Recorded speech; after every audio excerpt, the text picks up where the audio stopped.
For our next adventure, we will go and find Noah and his ark. I've entitled this, The Day Noah Put to Sea, circa 1435 BC.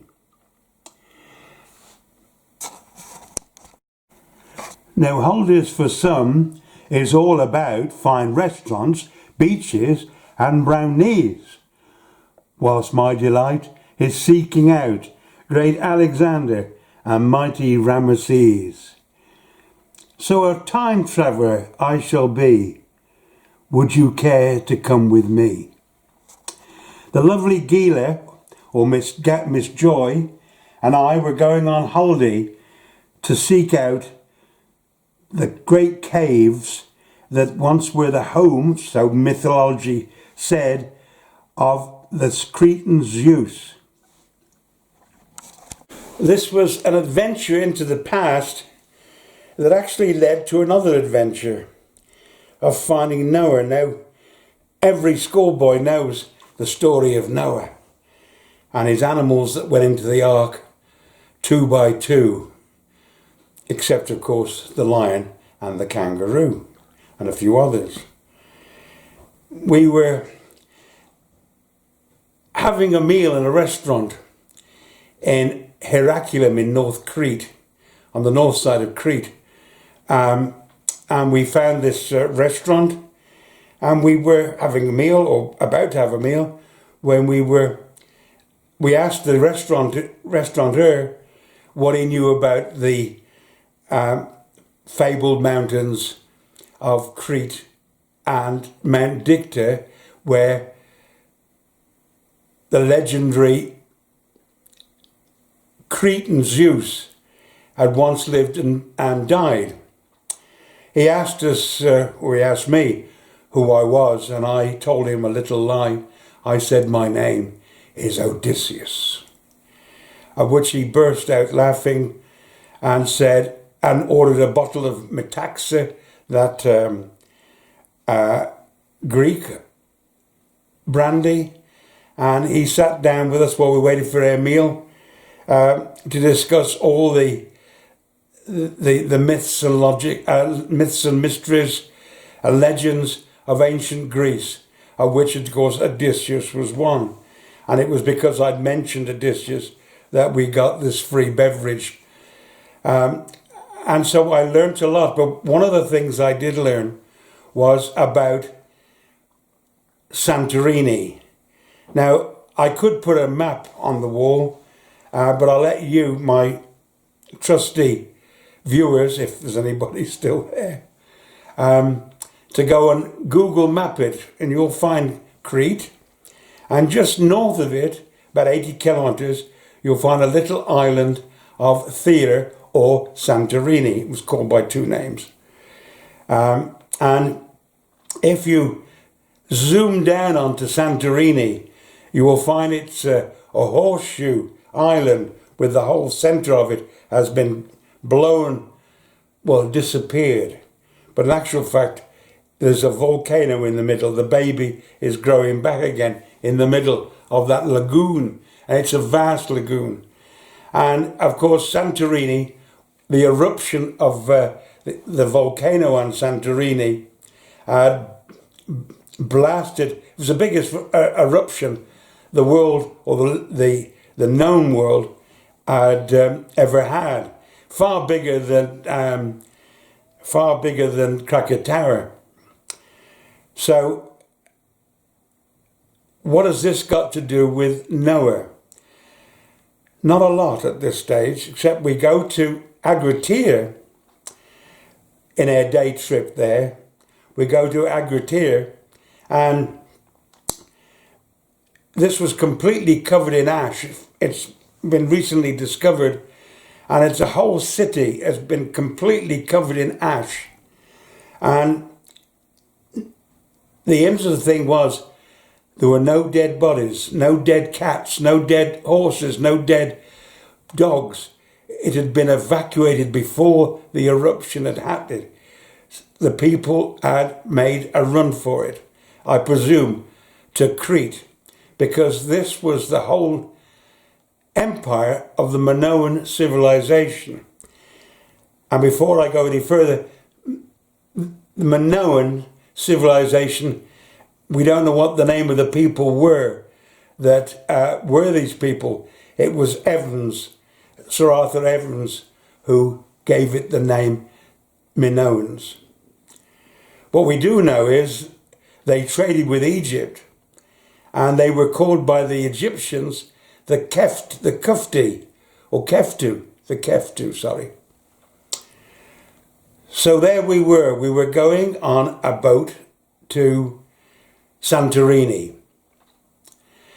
And it's here, I think I'll have another little pause.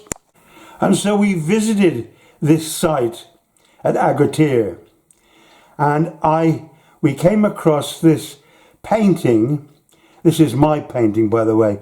This is my interpretation, because I wasn't allowed to take photographs.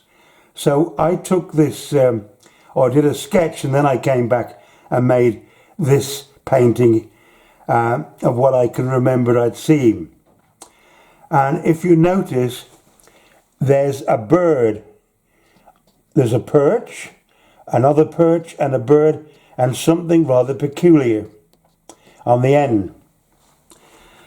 This fascinated me. It reminded me of ravens and the story of Noah, that he let fly a raven and it flew to and fro, to and fro.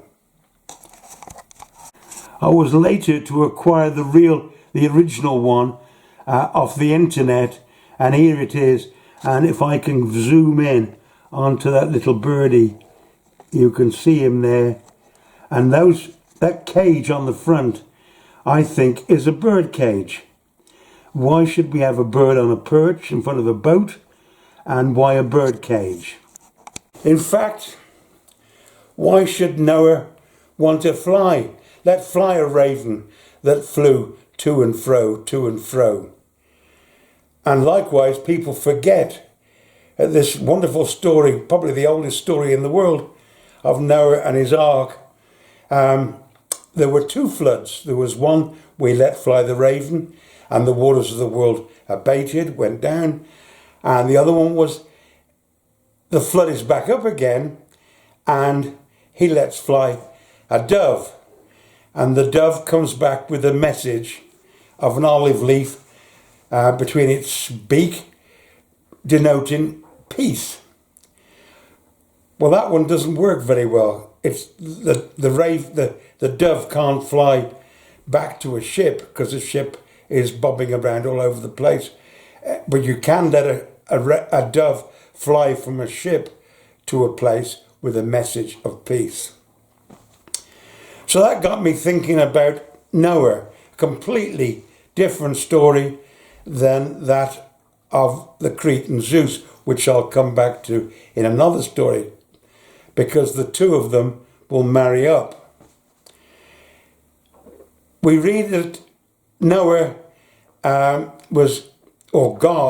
was angry with mankind and ordered Noah to start making a boat, because he's going to flood it.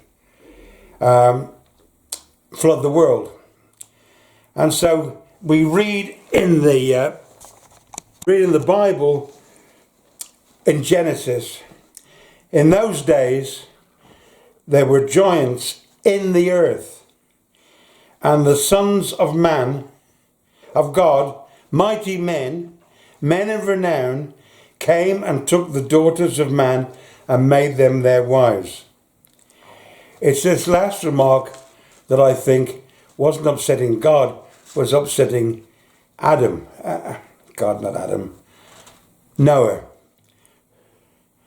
But if you noticed, if you read further on, you find that Noah had no daughters with him. He had his two sons. He had his so-called three sons, and I'll explain that later, of which two of them had their wives. Noah had his wife, but Japheth didn't have a wife. And I think it was Shem who had a grandson called Canaan. So here they are, and of course in I like the bit about where it said, in those days, there were giants in the earth. It didn't say it was on the earth, it said it was in the earth. Now I'm trying to establish that is Noah from Crete? Do the Jews originally come from Crete? And this is a difficult one. So again, bear with me. What we do know, what archaeologists tell us, that in 1435 or thereabouts, give or take 10 or so years before and after, the Mycenaeans had taken to the sea. There's the people before the classical Greeks, as we know. They were Greeks, but they were before the classical Greeks, as we know Greeks. They took to the sea. They were rather like the Vikings. They were seafarers. They were looking for plunder and trade, but basically plunder. They were pirates, and they were very keen about their pedigree. Now, the Cretan Zeus, which was the cave we were originally going to visit, had started off a religion which was he as a single deity, and he wasn't a god. His people made him a god. He was an ordinary guy, but apparently a judge and they made him into a storm god. His religion was blown apart with Santorini's eruption in 1600. But that religion, that theme of an idea of one God, was taken to Greece. And by the time, 200 years later, when the Mycenaeans came back, they had it. It was part of their heritage. And each one of those Mycenaeans, like the Vikings, were very touchy about their pedigree. The Vikings were always the son of Thor or the grandson of somebody. They made themselves associated with the gods through birth. And the Mycenaeans did exactly the same. They were the sons of Zeus, or Hercules was the son of Zeus. So they were coming back. So when Noah says the sons of God, mighty men, men of renown, he wasn't upset with their God, because their God was his God. And his God, I'm saying, was in Crete. And he had enough of this takeover by the Mycenaeans. And they had come, and it was them that had come to take their wives. They were not coming as pirates anymore. They were coming as invaders, and young men need wives. So that was really what's hacking Noah off. And he's going down to the coast. He's got his animals 2 by 2, as I said, but not the lion or the kangaroo or the giraffe or the hippopotamus. He's going down the coast with his breeding stock, his sheep, his goats, I presume a chicken and a hen, a cockerel and a hen. He's going off to start again. And when he gets down to the coast, there is a ship going in his general direction. He doesn't really probably know where he's going, but he just wants to get away from this place. So he takes ship with this. And the ship is going to a Minoan trading post. I'm going to say that Minoan trading post was Igarat. I think it's Igarat. It has to be there if Noah, and I believe the story, does eventually get to Mount Ararat. But the flood, of course, doesn't flood the world. Noah thinks it has. In fact, a lot of people will certainly think it has when I show them some more photographs. Noah is now on board his ship, and he is not the captain of the ship. I think this strange fellow with a strange name, you remember Ham and Shem? They're good farming names, good down-to-earth names. Not many letters in it, 3 letters a word. But we have Japheth. He sounds much more like a rich man, an educated man. Could he be that captain of that ship? Well, there is a little glimmer of hope in that, which I will explain later on. So off they go on this ship. They've got a lot of animals on board, and Noah's Ark is not, and I will show you this later, is not as big as what has been put in to those holy scriptures, Genesis. It was not 300 cubits by 50 cubits. It was not 144 meters by 74, is it? I can't remember. However, it wasn't a big ship as big as that. It was a normal merchant ship, wide and stocky. It was a waddling ship. It wasn't a warship, which the other one will prove it was. Now, what a lot of people don't realise in those ancient days of old was hairstyles were not just to look pretty for the girls, they were meant so you could see friend and foe at a distance. The Arabs did it with their camels, and if you remember that film, Lawrence of Arabia, there's this. Lawrence is crossing the desert with this guide, and in the distance they see a shimmering, and his guide is looking through the shimmers at this camel coming towards him, and then all of a sudden he runs for his gun because the guy on the camel is not of his tribe, and he can tell that by the things the camels wore. So this is rather like a hairstyle. You can pick your friends and foe at a distance. If they're foes, you run. If they're friends, you run and embrace. There's another one. You can just see the piot or the side down here. And this is a Phoenician. This is from, I think it's off the Louvre or the British Museum, but I think it's the Louvre, off the sarcophagus of a Phoenician. And he too has that same hairstyle. But what is there a connection? And here we have a handsome young man. He is. I think he's got a good face. And here again is the piot and the piot, either side of the head.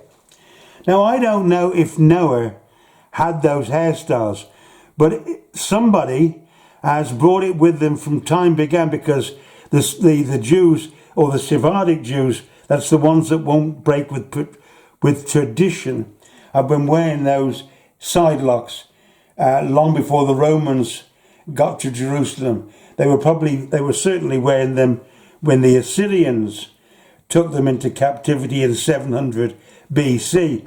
So I see no reason why Noah hadn't got that hairstyle, which gives us a connection that Noah came from Crete. Incidentally, this is that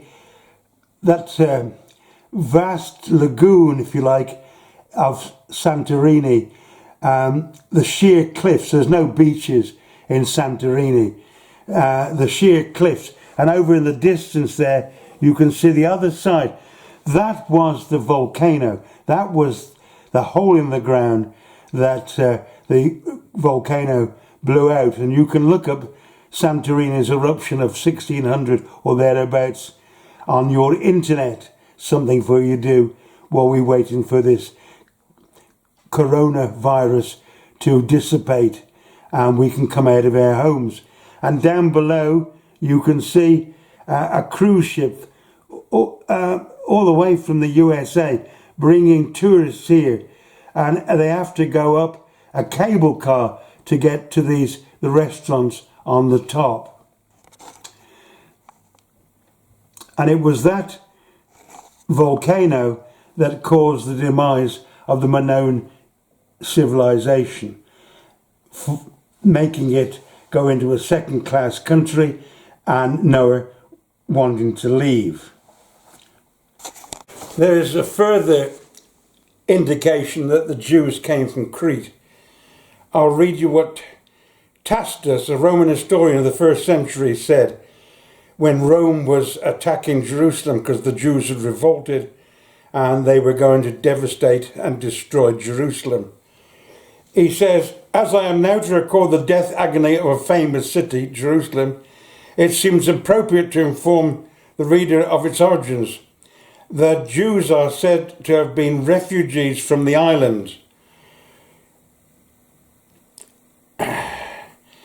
When, according to the story, Saturn was driven from his throne by the aggression of Jupiter. This is the deduction from the name Judea by which they became known. The word is to be regarded as a barbaric lengthening of Idea, the name of the people of dwellings around the famous Mount Ida in Crete. Mount Ida is in the same mountain range as Mount Dicta, which was the lovely joint, and I wanted to go and see, and we will see, and we will make another story from that. Zeus, the Cretan Zeus, was said to have been born on Mount Ida, and then he went to live and die in Mount Dicta. So, and I'm going to lose the I'm going to lose the thread here. I've got the thread back.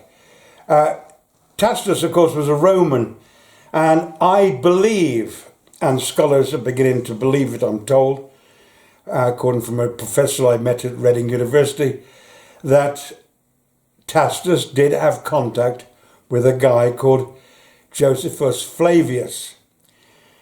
Joseph Flavius was a cunning lad. He'd fought against Rome, and then he'd given himself up and was waiting execution, but he had a bright idea. He said that Vespasian, the general, and his son Titus, in charge of destroying Jerusalem, that one day Vespasian would be emperor. Now this perplexed Vespasian because if he killed him, he might be right. And he's just killed off the best oracle he could come across. So he keeps him alive. And of course, Joseph Flavius Vespasian does become emperor on the death of Nero. And he treats Joseph Flavius rather special as his own personal oracle, if you like. And so I think, and they're both living at the same time, Tacitus is in Rome and so is Josephus Flavius. I'm sure they must have met because Joseph Flavius was at that battle for Jerusalem. He was one of those Jews, and he has a history of the Jews far better, greater than we probably have now.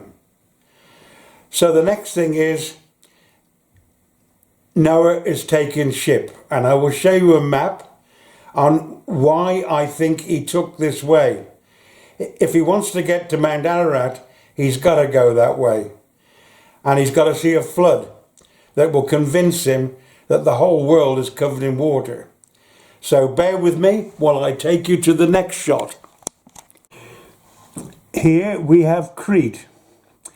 And I say that the captain of the ship, which is not Noah, and you'll see why in a moment, heads eastwards to Cyprus, and from Cyprus to Urgarat, and from Urgarat they are looking for pastures. And we must wait for a moment while I explain where the raven comes in. Now, if the captain of the ship is going eastwards, he knows it's eastwards because the sun rises up in the east and it sets in the west. So that's no problem. But what he hadn't got was a compass. So he couldn't he couldn't set a course by a compass. He had to go directly east or directly west, or he could go north and south, working on the way the sun rose up in the morning. And so, is he south of Cyprus? He's heading for Cyprus. He's going to get rewatered there. And besides which, the Minoans have been doing that trip for ages, because that's their Phoenician port. That's not there, that's the Minoan trading post. So Noah, or the captain of the ship, gets somewhere. It could be here or he could be there. And these are big distances, by the way. He could be here or he could be there. If he turns the wrong way, if he turns south, thinking he's up here, then he's going to miss it completely and he's going to be short of water. If he's the other side and turns north and he's made the wrong decision again, he's going to go into danger and go short of water. So what does he do? And it says in Genesis, and Noah let fly a raven, and it flew to and fro, and the waters of the world abated. So I want you to think about this raven thing for a moment. A raven can fly 17,000 feet upwards. It has no batteries and it don't like water. In fact, it will fly as straight as a raven, but only over water. As straight as the crow flies. The crow is the same family as the jackdaw and the magpie, but the raven's the biggest fella. He's the big boy. He can probably fly higher than 17,000 feet. And in the process, he can see over the horizon. And that raven does not want to go back to that boat. He wants to get away. It's been released. We have memories of it, even to this day. As straight as a crow flies, only over water. Over land, it will go over it wherever it wants. And we have another peculiarity to do with the Navy. The crow's nest. It's at the top of the mast. The very top of the mast. It's called the crow's nest. The crow don't live in it. So how come it's called the crow's nest? I put it to you, my learned friends, those of an inquisitive mind. If you're navigating with a ship-to-shore direction-finding system called a Raven, then if you're lost, you're going to let fly the Raven. It'll fly to 17,000 feet. It can see over the horizon, and it says land, whichever way it may be, and it flies to it. And the captain down below yells up to the guy in the crow's nest at the top of the mast, which way did it go? And the guy says it went that way because he can see it. It's big and black against a nice blue sky. It went that way. And so the captain puts the tiller over, and lo and behold, the waters of the world go down and up comes land. Now Odysseus in the Odyssey says, in giving directions, as soon as we sink the Cretan hills, we turn to starboard and we come home. As soon as we sink the Cretan hills. Well, that can only mean that they've got farther and farther and farther away from Crete, that the mountains of Crete have disappeared under the waves. I will give you two very good photographs of that in a moment. So I hope you can understand that Farmer Noah could not have known about how the Raven works. Somebody who's a seaman, a sailor, does. And what I'm suggesting, and a lot of suggestions I must admit, is that Japheth was the captain. And Noah's on board with him, he's got to know him, and at the end of the voyage he says, "You're like a son to me." Everybody wants to dine with the captain on a cruise ship. Don't know why, but they do. It's a sort of status symbol. So I think Japheth has been incorporated into Noah's family as one of his sons. But somebody who knows what a raven can do. Now I put it to you another way, my learned friends. If I say I'm going from London to Birmingham, I do not say, if I'm an Englishman, I do not say I drove on the left-hand side of the road, because everybody knows I drove on the left side of the road. But if you don't know it, and you're from an Eskimo from Alaska, and you're doing the same trip, when you get back to Alaska, you say, hey, you know what? We drove on the left-hand side of the road. When all Alaskans know you drive on the right. So now I'm going back to that map of mine. No, I'm not. I'm going to give you two photographs of a flood. A flood that completely covers the world you know. Now this was on another adventure when I was going to find Drake's treasure in Panama. And here is Donald Trump Towers. And here am I off on a trip to an island in the Pacific for Christmas Day lunch. The island was a long way away, I might add. And so that's us leaving, and you see the mighty buildings behind us, and you're going to see them disappear. This was about 3 hours later, and where Donald Trump Tower should be, which is about there, they've gone. What's happened? They've gone because we've gone over the horizon. And poor old Noah was a flat-willed person. He didn't know the world was round. It was flat. And so all of a sudden he looks back and he sees the waters rising up, so he thinks, until his land has disappeared completely. And so he, whether it's raining or it wasn't raining, it's a flood somewhere. The only way that water could rise up is because it's a flood. But there's a fly in the ointment. I do like flies in the ointment. Makes you think. There is another legend far older than Noah's. It's called Unapishtim is the hero of it, and I can't think what the name of the legend is, or story is. But in 1900 BC to 1700 BC, Professor Erwin Fingal of the British Museum had deciphered the coniferous writings on pottery found in Mesopotamia, which denotes the Gilgamesh legend, denotes there was a great flood. There's a bit of a problem with it. There's a lot of gods, and not just one god, which Noah had. There's a lot of gods, and it's only one flood, and it's a river flood. Of course they had floods in Mesopotamia. This is in 1900 BC, long before Noah's time, and so couldn't possibly be Noah's flood, but it could be that Noah has pinched that idea for his flood. And I will explain to you that they haven't.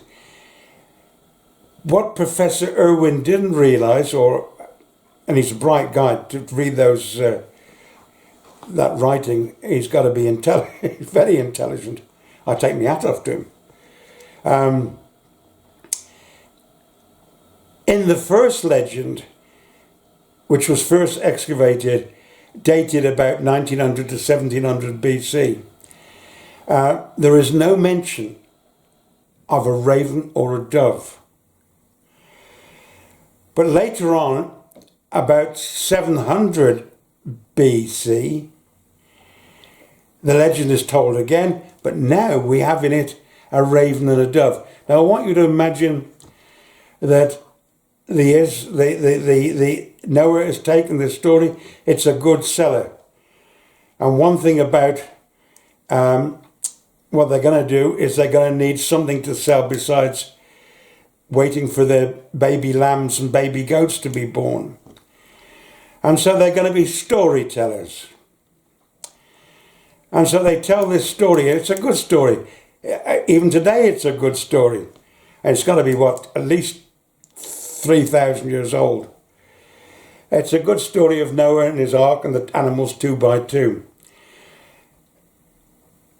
And they've been telling that story. Now, when they leave Mesopotamia, when they come out of Assyria, out of Babylon, and they come back because they're in exile, they've been taken into captivity by the Assyrians. When they come back to Israel, I think that the locals in Mesopotamia have added the raven and the dove into their legend. And so I think Noah's legend is the original. It's not the original one of a flood. There's loads of floods all over the world in their legends. But this is a good one because the raven and the dove are the only ones that can say that it's an horizon event rather than a real flood. So the next thing to do now is to go back to my map on the wall and carry on with Noah's migration. Now, about this time, in fact, 1450 BC, there's the first mention of a strange people called the Haparu. The Haparu, very similar to Hebrew. They appear being troublemakers, and records are sent back, letters, we're having trouble from the Haparu to Egypt and vice versa. And I got a feeling that Noah is the very first of the Haparu. He's the very first of these landless people. Professor Gardner says it doesn't mean to say they were Hebrews. It just means that they were landless, vagabonds, and bandits. Well, that's exactly what they were. I can't see no differentiation between the name of and that of the Minoans under Noah. But what about the Phoenicians? The Phoenicians got the same hairstyle. Where do they come from? There was an 1880 professor, he was also of the clergy, who said that the Phoenicians had come from the Persian Gulf. I can't find any other record about the Phoenicians except what this guy says they originated from the Persian Gulf and dragged their ships overland to the Mediterranean. Well, who's the brave man that's going to drag a ship over, lots of ships, not one, loads of them, over to the Mediterranean? What we need in the Mediterranean is a lot of people who've got ships and have now got no land, and they're going to form their own city-states, like Sidon, can't think of them, Sidon, Tyrus, is it Tyrus? And they certainly eventually colonised Carthage, a thorn in Rome's side. So we'll go back to the map and show you where Noah goes from now on. I can say this with some authority because Noah gets to Ergaret. But before he gets there, when they leave Cyprus, they're back at sea again. The flood is back up for doing old Noah. And he lets fly a dove. Again, he doesn't let fly a dove. The captain of the ship does. Noah didn't take a dove with him, or a raven. He took his animals 2 by 2. But he didn't take a raven or a dove. And I think the captain of the ship has let fly a raven, and it has a message in its beak that says, "We come in peace." Because Ergaret is a Minoan trading port, and the Vikings, not the Vikings, come on dear, the Mycenaeans are on the rampage. And so he wants to let the people at Ugarit know that he's a Minoan coming, not a Mycenaean. So they get there, and I think this is where our friend Japheth parts company with Noah. And Noah carries on. Noah, of course, is astounded to find there are still people on the earth. And as he heads inland, just a short bit, people are going to tell him to move on. This is the problem with landless people. They're always being told to move on. In the Bible, I think it's quite, in Genesis and Exodus, it's appears quite regularly, there was famine in the land. I don't think there was famine in the land. I think it was their way of not having to admit they were told to move on. Now, I want to give you, like the Vikings and the Mycenaeans, they evolved by their environment, and there's another race of people that evolved by their environment that are very similar to the Minoans of Noah, who I say is now a Haparu. A Haparu, by the way, the Jews didn't like that name. As soon as they could, they changed it to the children of Israel, or the Israelites. So Noah is made to move on. They probably don't want to fight with him, but they're saying to him, move on. Just like the gypsies. Anything that went wrong in Victorian England was all down to the gypsies. They've stole your laundry off the line. They've stole your child. They are the criminals, and they probably were. They got nothing to lose. They had their cattle with them. They had their horses with them. And they had the caravans, and they kept moving on. This is the gypsies. And we've got the same thing with the Haparu, told to move on. And they're told 120 miles away, which is about, 12 days, 15 days marching with your herd, shooing them along. Green pastures, you've got the water, you've got the grass, except you can't stay there more than a couple of hours before somebody says sod off. So they move eastwards. They're told there's a mighty river there going, there'll be lots of green stuff. So they head out and they bump in after 120 miles, you can see it on your map, they bump into the Euphrates. And they make the choice of going upriver. So they go upriver. And I'll show you on the map again. We'll do it nice and easy. They go upriver and eventually they do come to Mount Ararat. And that is not where the ark rested. That's their final position when they got fed up of going north. They got up there and they didn't like it. And so they decided to come down again south. And what do they bump into? They bump into the Tigris. Both the Euphrates and the Tigris rise in the mountains of Mount Ararat. So they come down the Tigris. The first thing they bump into, and we know this because it's in the Bible. I can't see why they should make it up. They bump into the city of Azur. And there is a spark. You read it in the Bible. There was construction work going on in Azur. They then moved down the Tigris to Nineveh. Then they come down to the plains of Shinar. And they're correct. Again, are correct. They go over the plains from the east to the west of the plains of Shinar, and they come to Babylon. Babylon, where they can't understand the language. Everybody is talking a different language. God has confounded them, making them talk in a different language. No, it means that they haven't learned the other languages. And Babylon, of course, was a great trading place. Everybody from the known world would be in there selling their stuff. And so they call it Babel after Babylon. Yeah, babbling on. What a lot of babble. And so Babylon becomes their place. And that's where we're going to stop our story on how far they've got. But I'll go back to show you the map which way they went. By this time Noah's dead, I'm sure of it. But we've got this 1415 where the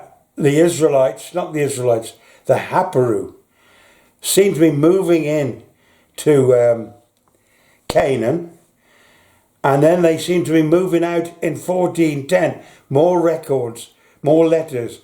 The Haparu are back in town again. They're moving out. They seem to be moving out of Canaan. And then in 1775, they're moving back again. And I think this is under Abraham. But we're galloping along a bit too fast at the moment. We're now talking about the Haparu, and Moses and Noah is probably the first of the kind. But what a dear old Japheth. He should be a farmer's boy according to the way Noah has made it with his sons.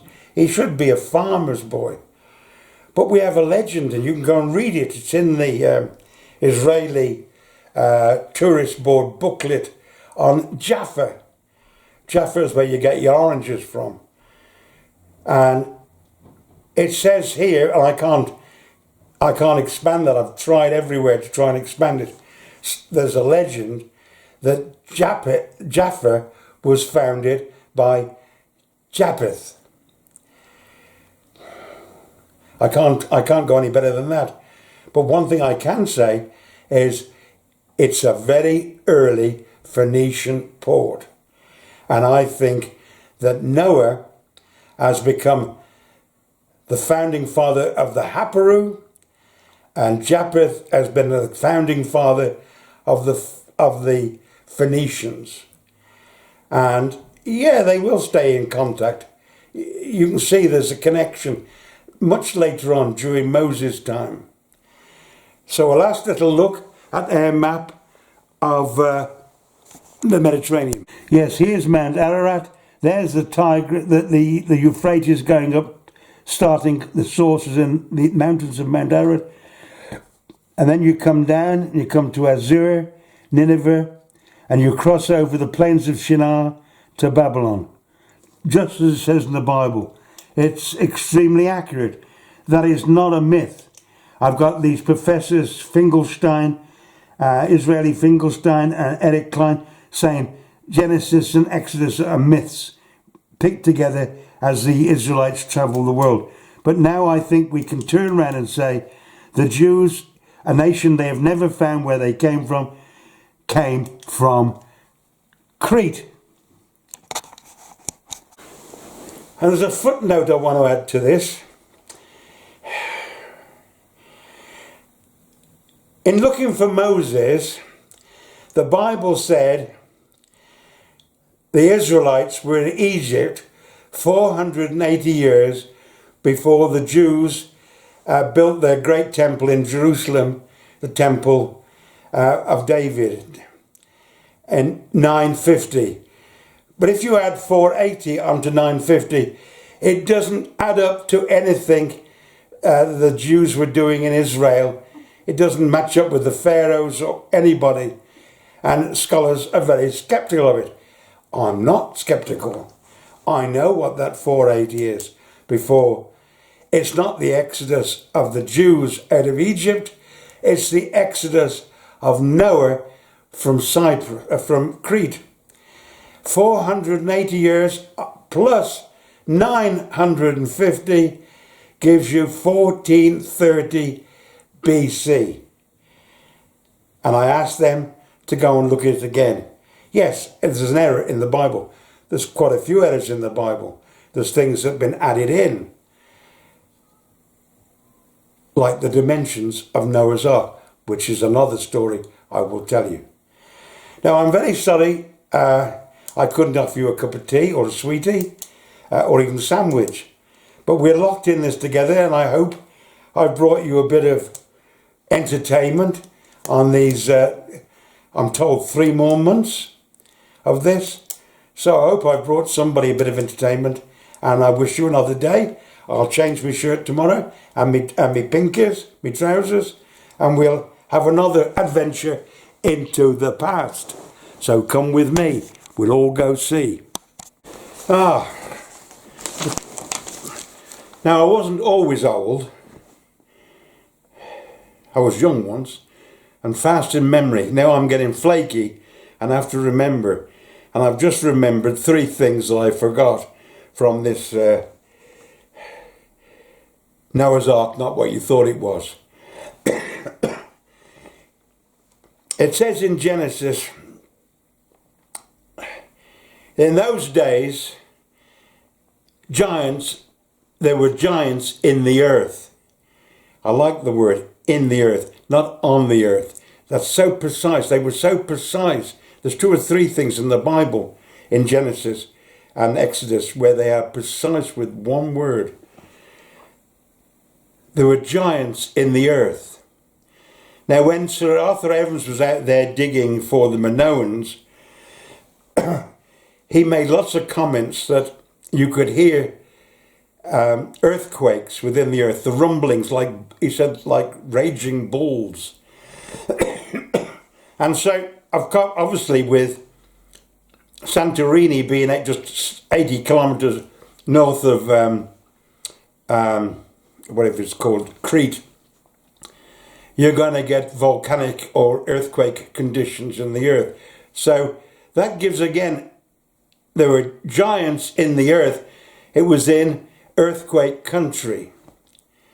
The second one is, that I remembered, was a guy called Floggy Rogland.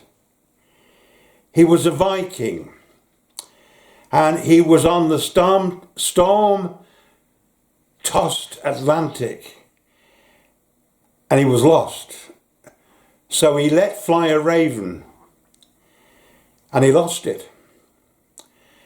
And then later, I don't know how much later, but obviously the storm had abated a bit, and he let fly another raven, and he followed it, and he discovered Iceland in 815.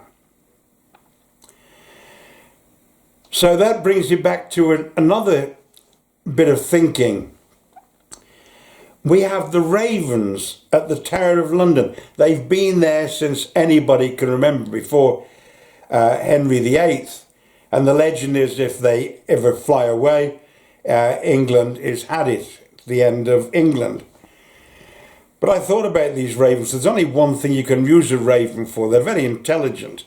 And of course, as I said, the crow and the jackdaw are all the same family. And the rook, of course. I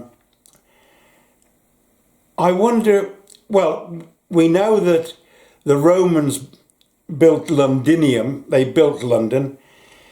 It fell into neglect. The Saxons never liked it. They never went there to take it over and live there. They much rather like to find their own villages. So London became derelict.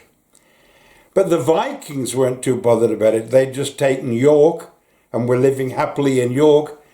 And I think they took London and lived there. And what better place, if you're going on a voyage, than to collect your raven before you went. And I think people sold ravens there to sailors off on adventures out to sea. It's a thought. Nobody else has thought of it, so I'm throwing it into the melting pot. Thank you.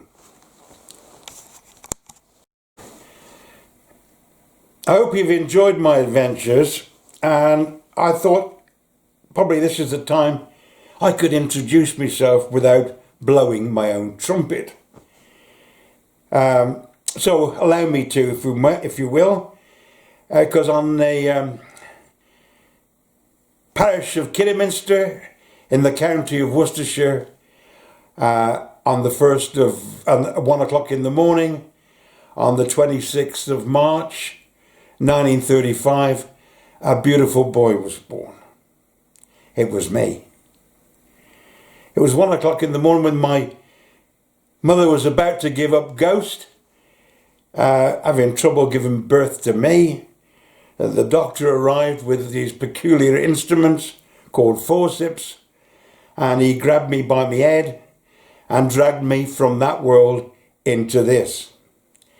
And from that day forth to the day I die, I have 2 scars on my head where these instruments took grip.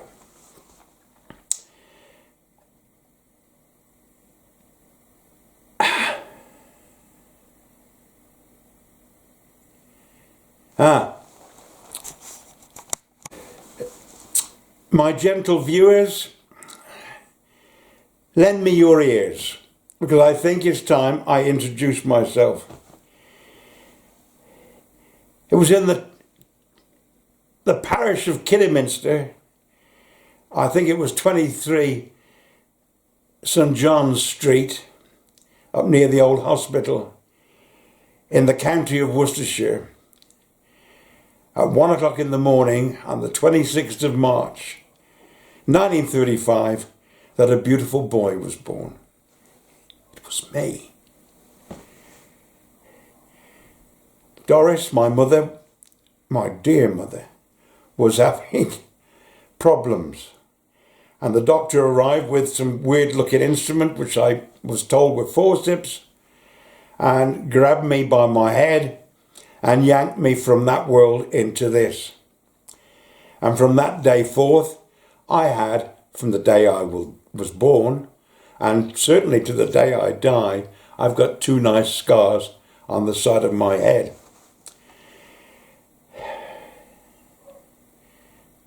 And that's wrong.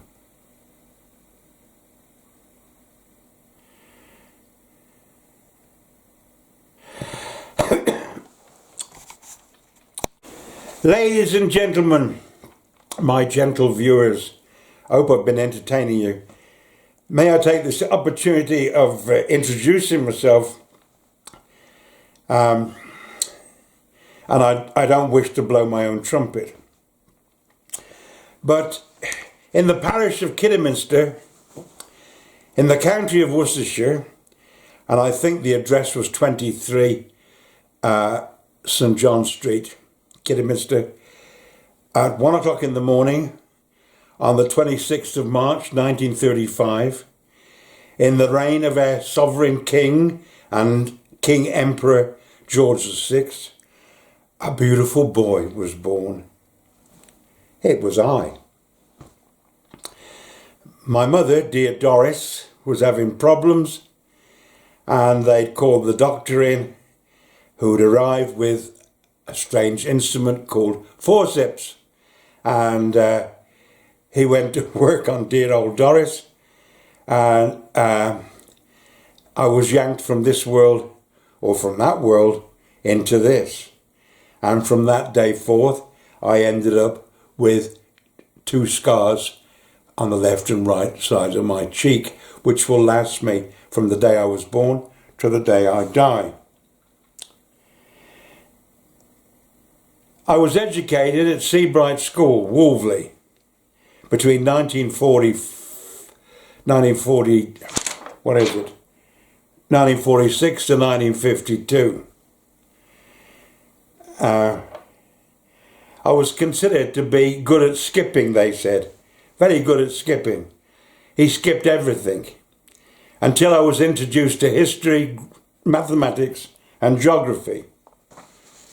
And I'm very proud to remember and praise him, my housemaster, Paul Hutchinson,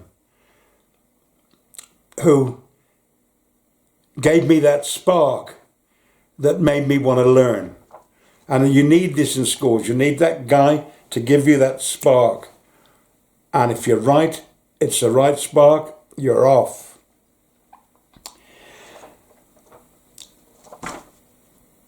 I then received a letter from the Queen to say she was in trouble and asked me if I would help. Of course I'd help, Her Majesty the Queen. So she gave me a rifle and a uniform, and I was destined for the army. In the days of the Cold War, when everybody was about to shoot, but thank God nobody did. So I became a soldier in 1953. I came out as a regular soldier, and tried my hand at farming. Now, I like animals, and I looked after them, I fed them. Christmas Day I fed them, 24 hours a day I fed them and looked after them. But I couldn't kill them. I couldn't send them off to the slaughterhouse. And so their babies had babies, and their babies had babies, and my social life was zero, and my sex life was even less than zero. So I sold them up, sadly, sold them up and got a job in a factory in Smethwick at a place called GKN Reinforcements, Alma Street. But I had now the hours of, I only work now Monday to Friday, 9 till 5, whereas before I'd been working 24 hours a day, literally. Farrowing pigs at 1 o'clock in the morning.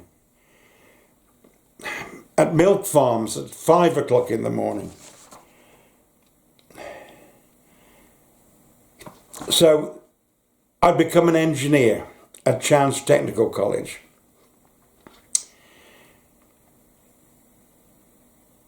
But I spent my holidays on archaeological digs from Scotland to the south of England to Wales, and on historical adventures into the past, like walking Hadrian's Wall or Offa's Dyke. In the hope of living forever, I became a father in 1970 with my daughter Claudia, and then a grandfather in 1995, and with 6 more grandchildren. The last being born 4 years ago, the lovely Nina. So there was Oliver, there was Thomas, and I got to remember them because they probably watch this. Oliver, Thomas, Oscar, Isabel, I forgot sweet Isabel. Isabel, Oscar, Alex, and now in 4 years ago, the lovely Nina. And they all live in New Zealand, and like me, they're all locked up for the coronavirus. But I'm getting old and flaky now. Things don't click quite as quick as they used to. I have difficulty remembering. I was trying to remember my name then. The ferryman is beckoning to me. The ferryman, the guy that takes you on his ferry across the River Styx to take you from the land of the living to the land of the dead. He's beckoning me. My days are numbered. So my cup has been full to overflowing. So I wish over you well and happiness. I'll see you later on to the place where I have gone. That's a load of rubbish.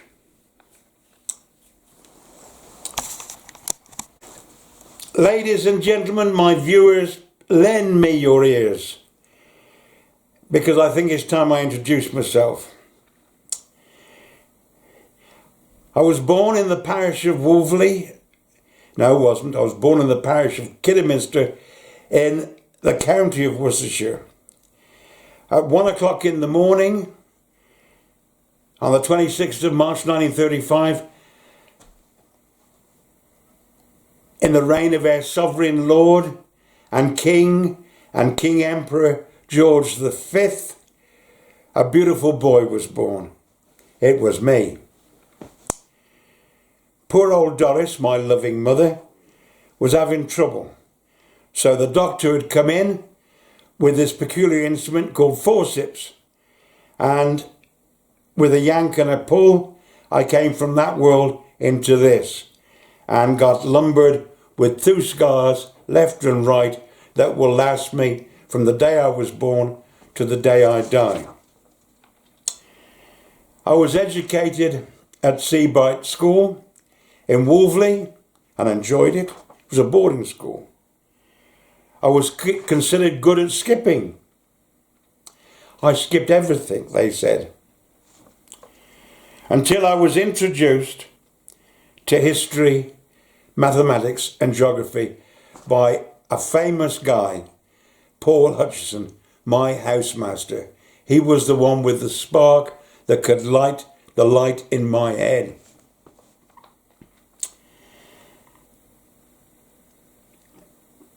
In 1953, I got a letter from the Queen. She was in trouble. Could I help her? Of course I could help the Queen, I said. So she gave me a rifle and a uniform, and I had just joined the British Army. In the days of the Cold War, when it was shoot or shall we not shoot.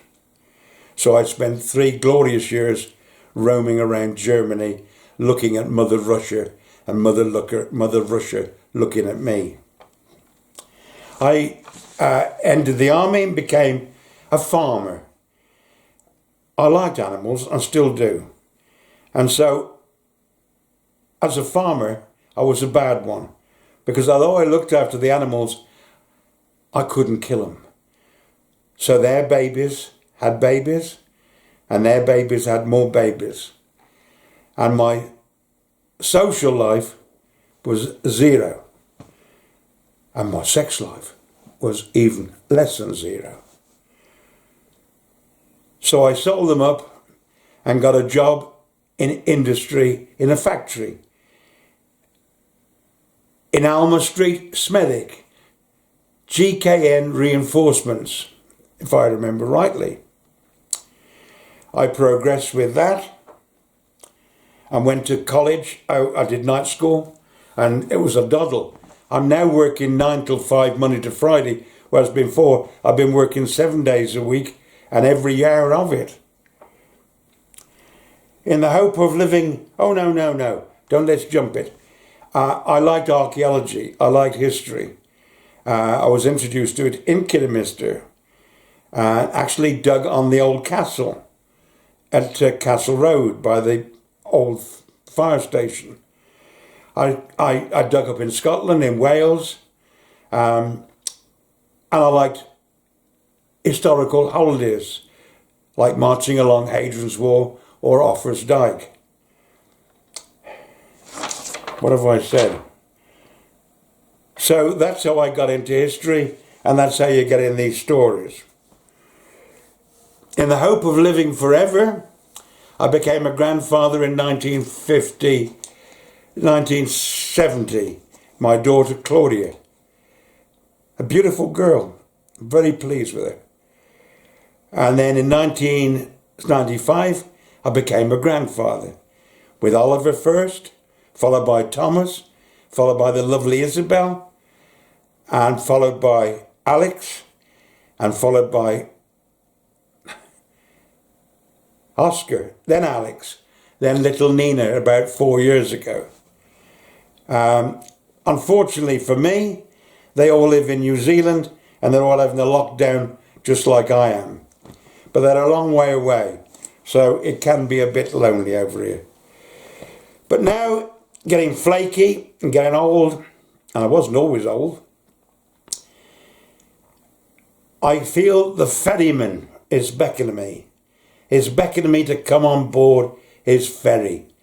The ferryman was the guy in ancient Greek mythology that took you across the fabled river Styx, took you across from the land of the living and the dead. Well, he's beckoning me, but I ain't ready yet. God, hoping this coronavirus don't get me. So I hope you've enjoyed my tales, and I hope you enjoyed my introduction. And on a happy note, I leave you once again.